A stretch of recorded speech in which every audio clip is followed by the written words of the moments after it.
The doping scandal in Russian sports broke out after the 2014 Olympics in Sochi. Back then, Russia was in first place in the overall medals count. However, several medalists were caught doping and their awards were taken away.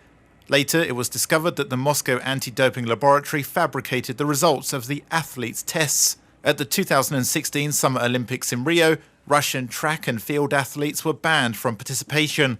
2 years later, at the Winter Games in Pyeongchang, Russian athletes performed under a neutral flag. Russians confessed and the Moscow anti-doping laboratory regained its rights.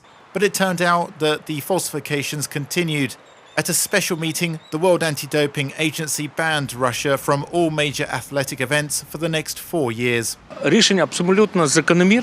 The decision is absolutely legitimate. One shouldn't mislead the sports community, falsify databases, ruin the fates of athletes, and hold athletic competitions, the results of which are known beforehand.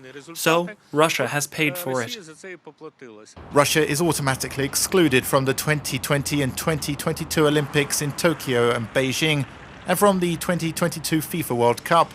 The Russian team's participation in the final of the UEFA Euro 2020 Football Championship is also in question. The situation is complicated by the fact that the draw has already been held, and St. Petersburg was supposed to host the final. The thing is, UEFA really did not sign the WADA code, but I think that the right decision will be made.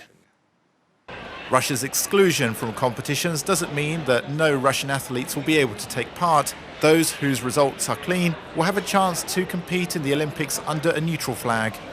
It means that Russian athletes, if they want to compete in the Olympics or in the Paralympics or the various major events that are listed within this recommendation, they're going to have to prove that they had nothing to do with the non-compliance. So they weren't involved in the doping schemes. In order for the ban to be lifted on Russia after 4 years, there will have to be substantial evidence of an end to the systematic state-sponsored doping in all sports. Reported by Oleg Shumenko for UATV.